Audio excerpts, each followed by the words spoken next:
నాకేం ఇబ్బంది లేదు మావయ్య. నేను కూడా మీతోనే అందరితో కలిసి వస్తాను. కాదనకండి మావయ్య, కాదనకండి అత్తయ్య.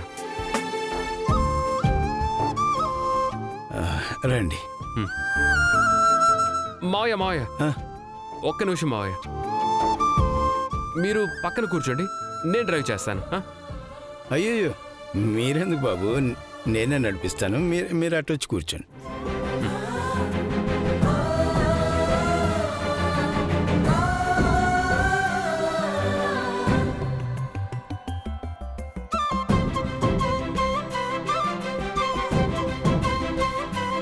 సార్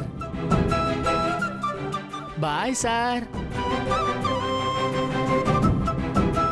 జాగ్రత్తగా వెళ్ళరండి. మావయ్య గారు మీరు పోనివ్వండి.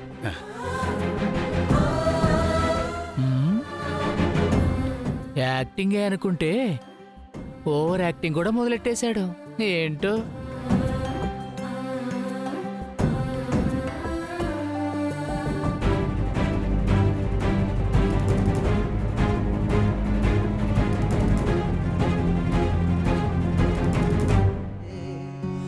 రేయి పగలు ఏకమాయే, ప్రాణమంతా పండగాయే. మన్ను విన్ను బియ్యాన్ని పొంది నిండు అందాలు చింది గుండె వాకిళ్ళు తెరిచే.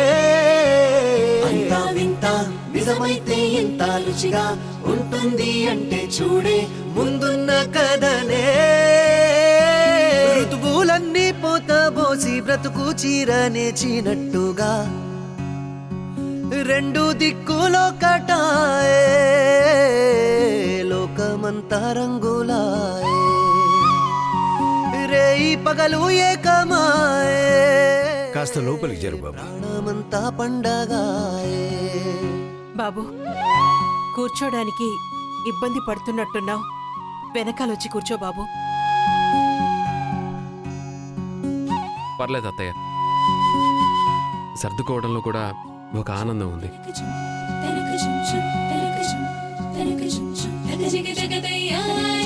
అది ఆటోలోనైనా సరే, లైఫ్లోనైనా సరే.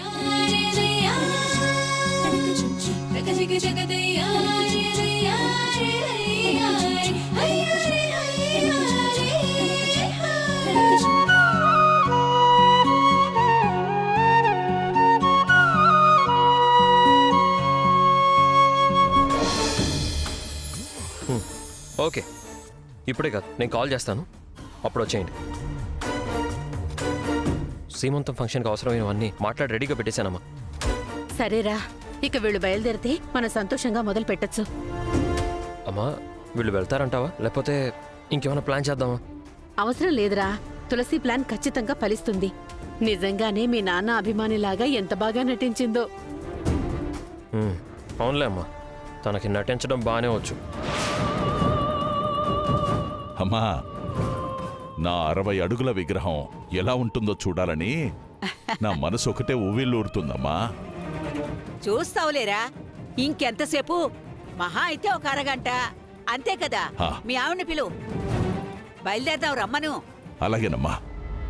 విశాలాక్షి, విశాలాక్షి! రే, నన్ను పిలుస్తున్నారేంట్రా? ఎంతసేపు రా? త్వరగా రావే. వస్తున్నానండి. వెళ్ళమ్మా.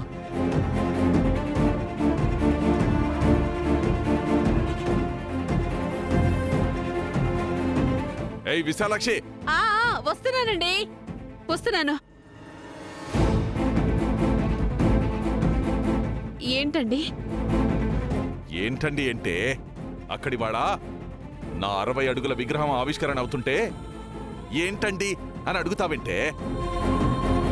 ఎమ్మెల్యే అయింది కదరా, ఏమీ తెలియనట్టు నాటకాలు ఆడుతుంది, నాటకాలు. పదా, ఇంట్లో ఉంటే నా వాల్యూ తెలియట్లేదు నీకు.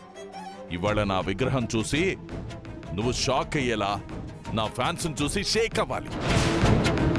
అబ్బా, టోటల్ గా నా ఫేమ్ చూసి కింద పడి దొర్లాలే.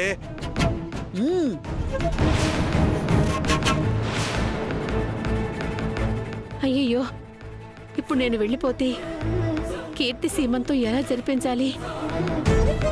అత్తయ్యని తీసుకెళ్ళిపోతే సీమంతం ఎలా చేయాలి? దేవుడా, ఎలా ఆపాలి? బయలుదేరమంటే ఆణి చూస్తావేంటే?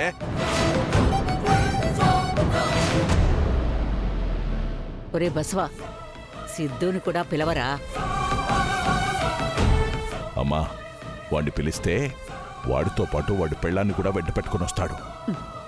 వద్దులే, ఆ దరిద్రం మనకెందుకురా? ఏయ్, ఇంకా ఇక్కడే నిలబడ్డావేంటి? త్వరగా బయలుదేరదాం. ఆ, అంటే అది అమ్మా కీర్తి, నువ్వు కూడా బయలుదేరి వెళ్దాం. నాన్న, నేను రాలేను నాన్న, నాకు కొంచెం తలనొప్పిగా ఉంది. సరేనమ్మా, పర్లేదులే, నువ్వు రెస్ట్ తీసుకో. కావాలంటే నా ప్రోగ్రాం మొత్తం టీవీలో పెట్టుకొని కాలు మీద కాలేసుకొని చూడు. ఎలాగో లైవ్ వస్తుంది కదా. అలాగే నాన్న. నువ్వేంటి అలా చూస్తున్నావు? బయలుదేరవా? ఏంటే, నిన్ను బొట్టు పెట్టి పిలవాలా? వాడంతగా రమ్మని అడుగుతుంటే కదలవేంటి? నడో. ఇటు మాట్లాడుతుంటే వాడి మొహం చూస్తావేంటి? పదా రే, లాక్కురారా, రా. పదా.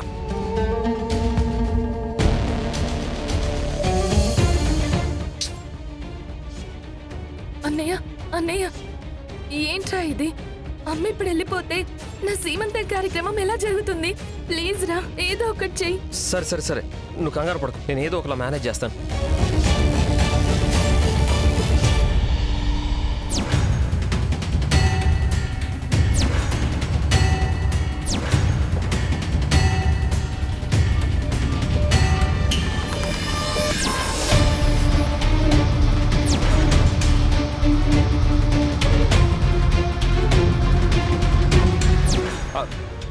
బామా, బామా,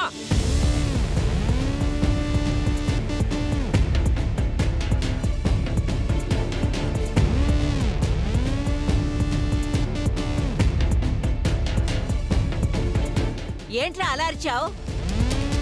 ఇదిగో ఇప్పుడు అమ్మ నాన్న కలిసిపోయి మళ్ళీ మునుపట్ల హ్యాపీగా ఉంటే చూడాలని లేదా? మళ్ళీ వాళ్ళిద్దరి మధ్యలో దూరం పెంచాలని ఉందా ఏంటి? ఏం మాట్లాడుతున్నావురా? మరేంటి ఇప్పుడు? ఏంట్రా అలా అంటున్నావు? వాళ్ళు దూరం అయితే నాకేం వస్తుందిరా వెధవా? మరి ఇప్పుడు అమ్మను నువ్వు తీసుకెళ్తే నాన్నకు అసలే మనశ్శాంతి ఉండదు. అది నీకు అర్థం అవుతుందా? ఏంట్రా నువ్వు అనేది? నిజం మాట్లాడుతున్నాను. ఇదిగో ఇప్పుడు అమ్మ ఎమ్మెల్యే కదా, మరిప్పుడు మీరు అమ్మను అక్కడికి తీసుకెళ్తే అక్కడ అందరూ నాన్నను వదిలేసి అందరూ అమ్మ వెనకే జాయిన్ అవుతారు, జేజేలు పలుకుతారు.